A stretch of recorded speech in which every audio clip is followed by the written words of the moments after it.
You're listening to the Podcast Detroit Network.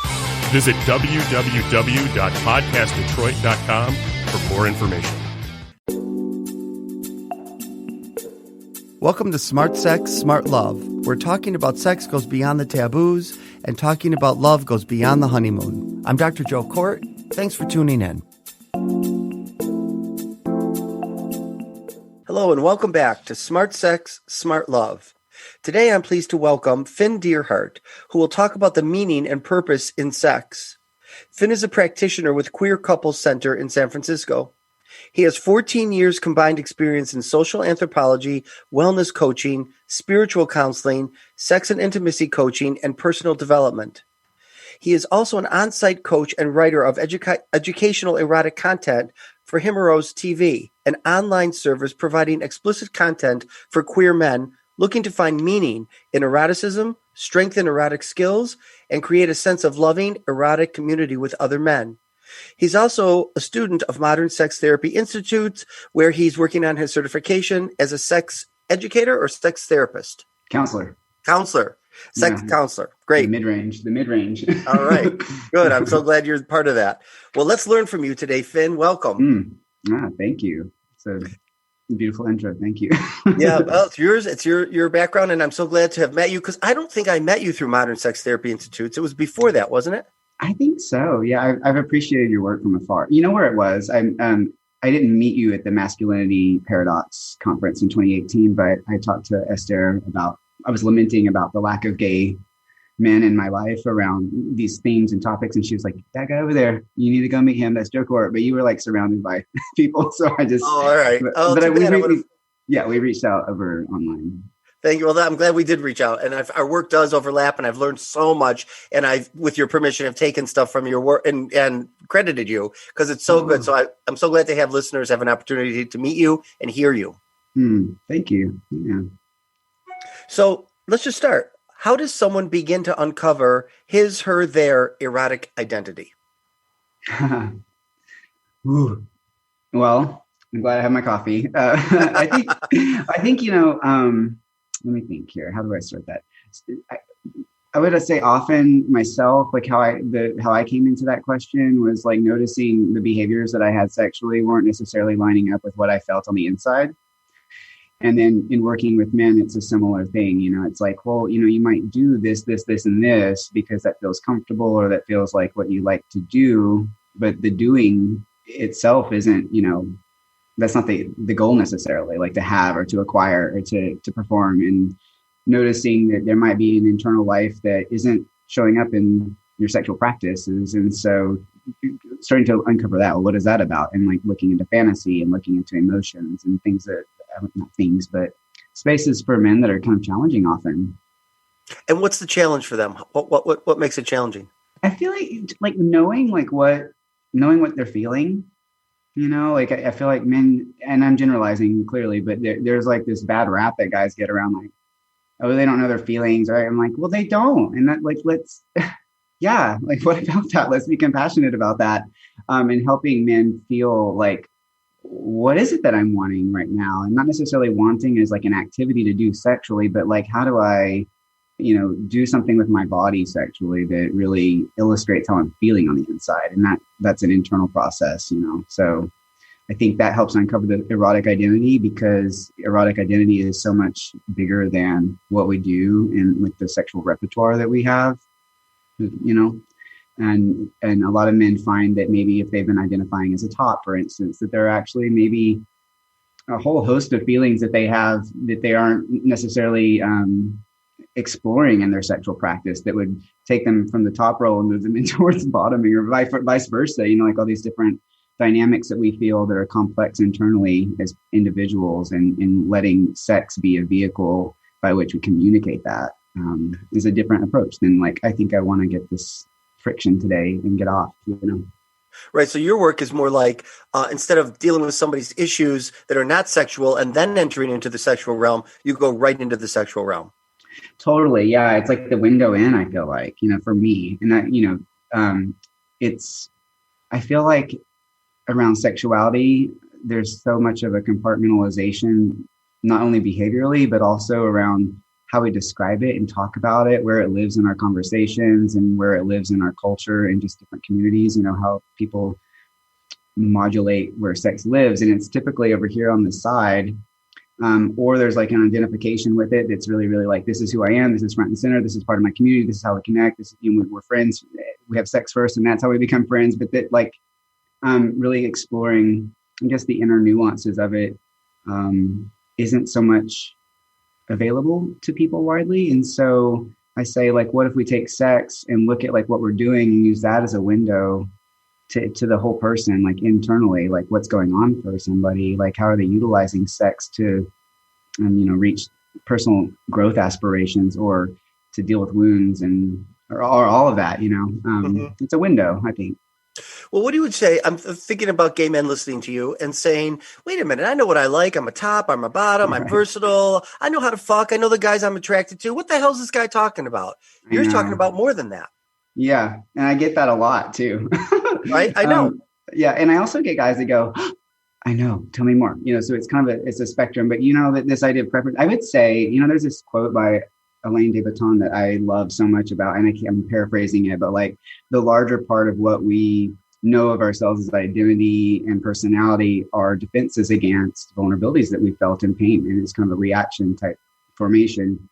And so I look in the sexual space in the same way, like, sure, you might be a top. What does that mean for you? Why? Like, how does that influence how you move, what you move away from in yourself in the sexual space? It even actually shapes how one moves his body, like the form of the body communicates internal attitudes and assumptions and all kinds of stuff. So yes, you might really love those aspects of your sexuality, and they might be, kind of a defense against places in yourself that are not a top or are not, this preference. Is that, I don't know if this is coming across, but it's like, be curious about it, like, what does it mean for you? Like, how does this serve you? Like, what is, are you noticing that sometimes you're not satisfied, which that's kind of an entry point for a lot of guys that will come in and do work with me, is they're like, I'm having lots of sex and I'm really, identifying with this particular aspect of my sexuality, but I feel kind of bored, or I feel like this like,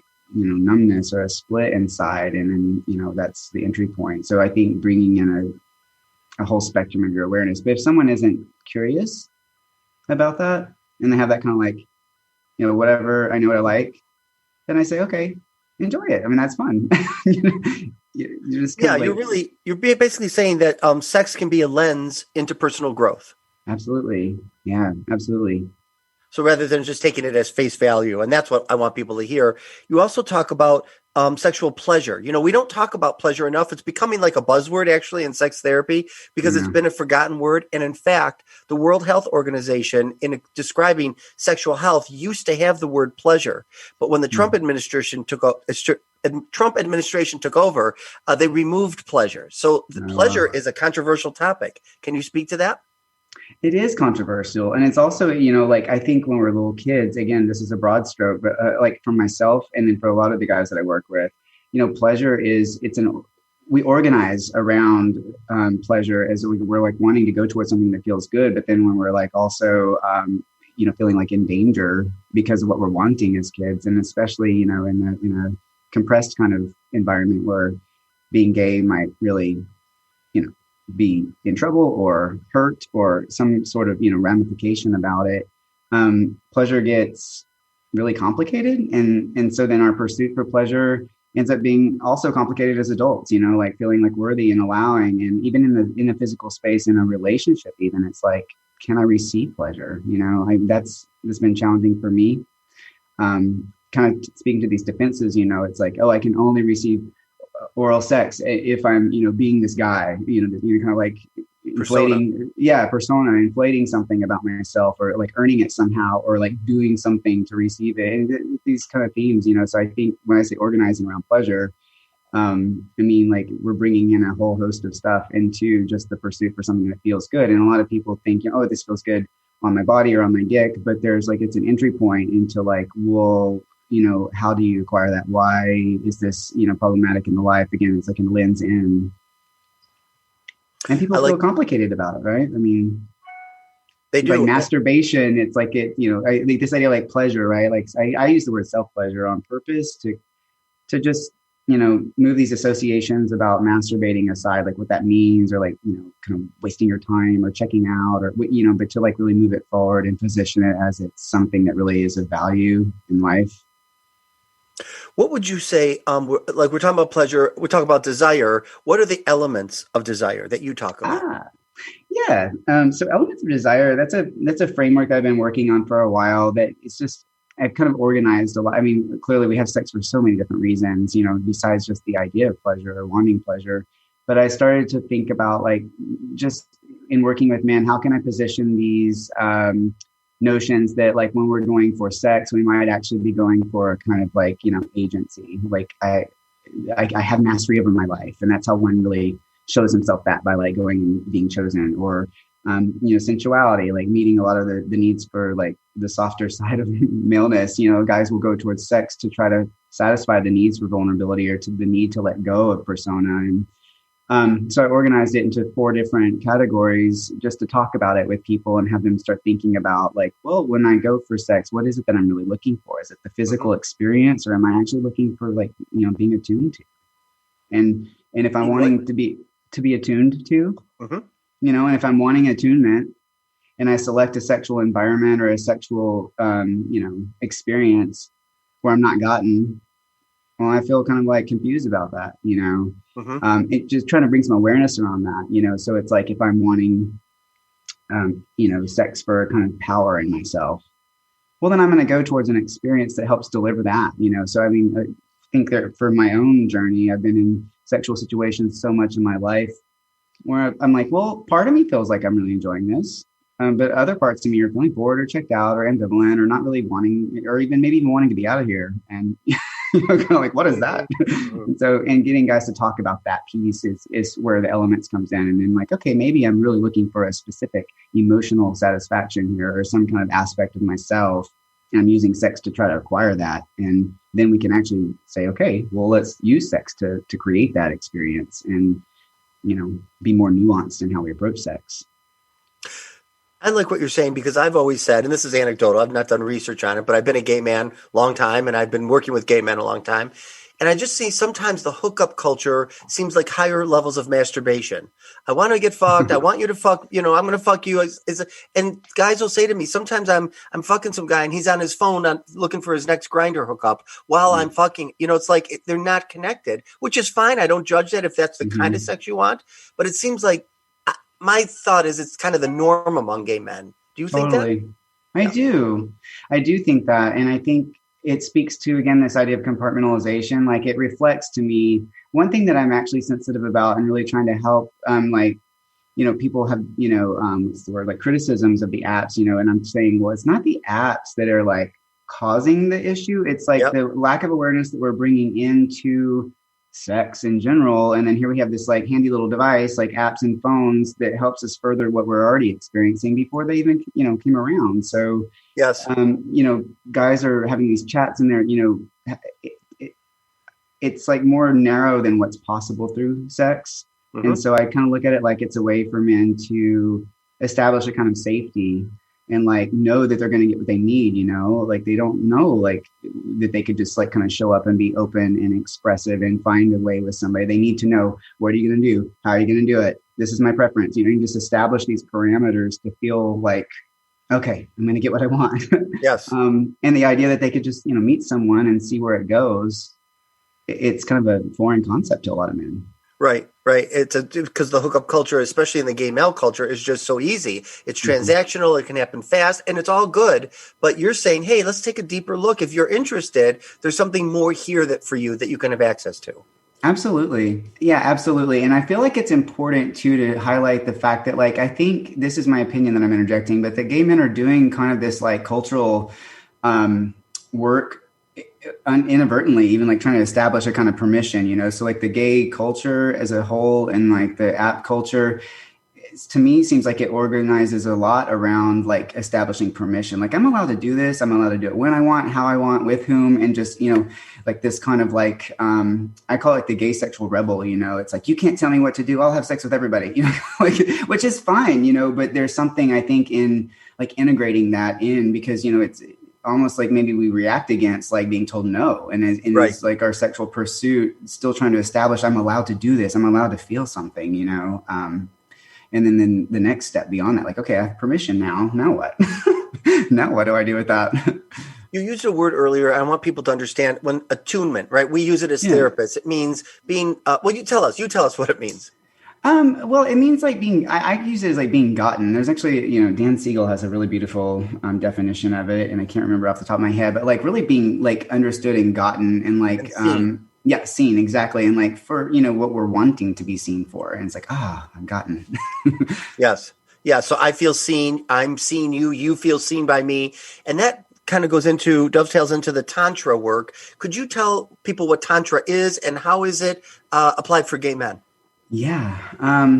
Well, Tantra is like, it means the weave, and I don't call myself a Tantra practitioner or I do facilitate Tantra, but it's not like my main thing. It's not like it's not my path that because there's like a classical kind of like, religiosity to some of it. And I don't practice it in that particular way. But what I do is I utilize the tools in Tantra and some of the philosophy there to help illustrate what I'm, teaching or like learning even in my own life. And so to attunement, it's a bidirectional thing. There's like, am I being seen? Am I being gotten? And then there's like, well, am I revealing? Am I showing? Am I like able to show what I want to be seen for? And I think what Tantra has done for me in my work, both personally and professionally, is given some embodied tools and some ways to take what people are learning in therapy and like their awareness and like put it into a practice in the body so that they're actually able to experience something that feels quote unquote sexual, but it doesn't have anything to do with what they've experienced so far. Like what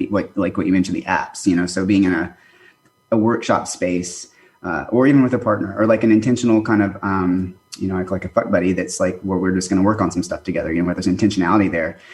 It allows a space to open up and like explore the vulnerabilities, explore what's really happening, kind of like these ambivalence moments I was describing, like why am I feeling repulsed and turned on at the same time? Why am I, pulling away and avoiding whenever it gets close? That kind of stuff where we like use it as a lens to say, let's use our physical contact as a way to see ourselves and our own like growth path in general. So it situates it in that kind of lens versus like, sex feels good and I like it and I do it when I want, that kind of in I guess like kind of elevating it to one's like spiritual focus, if you will. Yes. Okay, that makes sense. Spiritual meaning like inquiry and meaning and purpose, not as in spiritual, as in some sort of theological perspective. Or religious. Yeah. Exactly. Yeah. You can you talk a little bit about fantasy? You describe it as the map is not the territory. Uh-huh. The map leads us toward our own relationships to power, not objects and situations. What does that mean? Totally. Oh my God. I love fantasy. It's my favorite aspect of sexuality and beyond sexuality, actually. I think fantasy, people talk about fantasy often like it's like, I use this analogy, like we're in an art gallery and we're looking at a picture on the wall. We're like, isn't that hot? Look at that's so sexy. It's like this kind of like static thing that one wants or can acquire. And fantasy is, it's like the projected kind of like dialogue with the unconscious that's coming out of us continually in whatever form, whenever we're sitting at work and we're like, oh man, I just really want to go get a cup of coffee. That's fantasy. Like something's arriving as an urge and impulse. So around sexuality, with men, it's, why did you have sex with him? Because he's hot. Okay, but why? Like, why is he hot? Like, what's hot? How do you experience the hotness? How do you feel about yourself? So that's the entry point, because we have to kind of learn that it's not a static thing and that it's actually, I'm making this man or this object, I'm making him mean something to me. I'm experiencing an internal dynamic about myself through this object. Even something as simple as like a sexual position can unlock a lot of meaning. And with guys, like here's one of my most favorite ways to illustrate this. It's like everyone get on your knees and they all get on their knees. And then it's like first thing that comes to your mind. And they're like, I feel horny, worshipful, angry, and I'm like, okay, great. Look at all that association from just a body posture. Now lay on your back, open your legs, and then everyone's like, oh, excited or like a lady or, and there's all these different kind of associations. And that helps go, okay, fantasy is a way that I'm transforming my sexual experience into something meaningful, even if I'm not aware of that meaning, like it's how I'm changing the moment. We call it, it's like enchanting sex. I like that. Ooh, wait, what does that mean? Enchanting sex. Well, it's like sex is like a behavioral thing, right? It's like a function of body parts. It's like sex, it's friction, it's an activity that we like, it's codified in a kind of behavioral realm versus like enchanting. It's like, oh, that's moving, it's mythical, it has meaning. It's like you can be, whatever archetypal kind of thing you're trying to be, and then you can step in and into that and out of it. And it gives it a lot more flexibility than like, oh, you're 6'3", you're a top. Great. That's so rudimentary compared to what's possible in my mind. I just love that. I love that word, enchanting. I love the idea because I do hear from friends and clients that as a top, they have to assume a certain position. They have to play a certain role. It's very vulnerable and uncomfortable to have to be that rather than just be themselves, who just happens to be a guy who likes to be a top. 100%. Yeah, I say that like topping and bottoming are not identities. They are verbs, and they're actually skill sets. And to fantasy in particular, whatever we fantasize about, we're attracted to it. Like it's stating an internal problem that we experience in our formative years and a solution to that problem. In this projected version, this is the right conditions for me to feel excited and turned on. And then it also points to a skill set. So if I'm attracted to a certain man, like maybe let's use this example. He's large, he's this. So I assume that means something. He has a kind of agency that he can help me let go. So, okay, I'll let him top me. But also I'm attracted to a kind of skill set in that, like, oh, I need to learn how to let go. Oh, there's a certain kind of agency in like taking the power back in that. So when I'm attracted to a fantasy, it's a skill set that's embedded in it and that can really transform my sexual experiences far beyond just having the excitement of maybe just that one sexual moment. Now, how do you work with gay men? Do you do workshops? Is it one-on-one? Is it couples? What do you do? I do all of those things. Yeah, I've been doing some virtual workshops actually during the pandemic. My favorite thing is workshops. That's something you and I have connected about before, like the space of like how it becomes very mythical, and there's like a ritualistic aspect where it's bookended in time and people really open up. And I love that space. But I do one-on-one work with guys and then some couples as well. I would say I guess my niche is mostly working with individuals that are like, hey, I notice I want something different in my sexuality. They're not necessarily coming with like a problem that they need to like have some support and help in as much as often it's guys that are like, I'm feeling bored, I'm feeling stuck. I really want to work on some like fun, exciting ways to really explore myself. What's next kind of space. And then the workshops, all kinds of stuff. Yeah. Exploring the elements of desire. I do that in workshops, fantasy interpretation workshops, super fun. Yeah. And I know people want to understand their fantasies because sometimes it bothers them. Like, where does this come from? I shouldn't have this. It's like, what you enjoy during the day. If you're a gay activist during the day, you might be a gay faggot at night. Or if you're a woman that is anti-rape, but you like to play rape at night, like it's not politically correct. Totally, because it's actually, it's in an amoral realm. We're talking like instinctual urges and sexuality. These are not like harnessed by the ego and like turned into some sort of thing. Like we're like, I feel that. And they point to I would call, this is my phrasing here. I don't know how, authoritative this is, but like our broken relationships to power, so this forced sex, that kind of stuff. Like it's a power relationship that we're trying to explore through this sexual language and imagery. And of course it like can be hard for people to understand because the general knowledge around sexuality, I think, is just so clunky and like not, we don't know, like, so then we have all these fantasies that have all these forces in them that we're like socialized to not look at in ourselves anyway, like our drive for power or our drive to like, to compete. There's certain channels in our lives in which that's acceptable, but in just a daily interpersonal interaction to want to be better than someone or to want, like that, these are like, we don't think that. But then sex shows up and it's like, oh, but we do think that. We do have these urges. And then how do we play with those in a way that's actually conscious still? And I think people would be shocked listening to you, especially straight people who think gay guys are just all sexual. Even lesbians may think that about us, that we're just doing everything and we're so open and but there's a level that we're not, right? Totally. Yeah. Absolutely. You mean like a level that we're not sexual? Yeah, that we're not as mastering as much. We're not as involved in it. We may be having it, but we don't have a level of understanding. It's one dimensional. 100%. Yeah. I do believe that, and I think that again, that's what I'm saying. I think the gay men do kind of do this like collective work for the culture in general about establishing permission. Like we might be able to go to these parties and do stuff with our bodies in a way that like maybe heterosexual people in general don't have a whole lot of permission around. And that's not true in every place and everywhere, right? But in a lot of places, like there's a very scripted role. So we have this benefit of being on the outside and exploring all that. But then there's a pain on being on the outside too, like it's like I'm an outsider and then I have to kind of bear this for the culture. Like I think in terms of shadow, we bear a lot of sexual shadow for the culture in general. It's like y'all get to be those people. Maybe before we end, you could just talk a little bit about shadow since you do shadow work. Oh my God, I love shadow work. Yeah. Okay. So shadow, this idea of instinctual urges and the realm of like what's real. I think for me in my life at this point in my journey, noticing the contradictions in self, like that there's a moment where I like have one opinion and the next day it's like a completely opposite opinion and I can kind of side with that. And maybe these are about even my values, like something really deeply personal to me and noticing how I'm inconsistent. So that's an entry point for people to like just kind of think about like what lives on the outside that my preferred self-image doesn't touch. And then like this, like my role is in teaching and like working with guys, I come up against all the time. This is a role that I'm stepping into and a place that I'm holding. But then like if you look at my dialogue with my partner or something and see me acting like a total child sometimes and just like, whoa, what is, so that all has to do with shadow. Like, what am I not telling myself? What am I not aware of? What lives in this place that I can't really see, but is actually showing up in my life all over the place and like driving a lot of my behaviors or notions, and can we work with that? Yeah, we can totally start playing with that and working with it. And it brings us more personal power. Right. Freud called it the unconscious. And then it was Jung who said he called it the shadow, right? Totally. Yeah. Yeah. I love it too. You do? I do. I think it's a great way to teach. I do. I do like journaling about it, just like daily, just, suggest to people quite often, like around their sexual values, for instance, sexual values or behaviors or to kind of get a deeper look.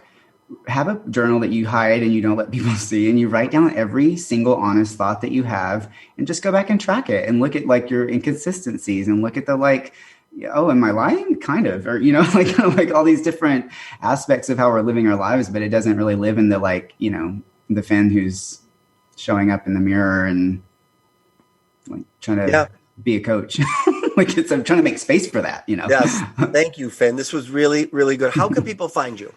FinnDeerhart.com, FinnDeerhart.com. And what about Himrose Live? Can they find you there? Oh, totally. Yeah. Like Himrose Live on the apps. Wait, on the, I would say Apple. Yeah. Or Google. It's on all the app podcasts. Okay. And we'll put it on our website. They'll be able to find the links. Yeah. And Himrose Live is the podcast that accompanies Himrose TV, the subscription channel that is erotic videos for men. And all right. On Instagram too. Thank you so much. Yeah, no, Finn, thank you so much. It was great to have you. Maybe we'll do it again. It's so much material, and I want everyone to there was a great introduction and overview, and loved it. So if you enjoyed this Smart Sex, Smart Love podcast, remember to rate, review, and subscribe. And you can also follow me on Instagram, Twitter, and now I'm on TikTok at Dr. Joe Kort. So I'll see you there, and be safe and stay healthy. Thanks for listening to this episode of Smart Sex, Smart Love. I'm Dr. Joe Kort, and you can find me on joekort.com. That's JOEKORT.com. See you next time.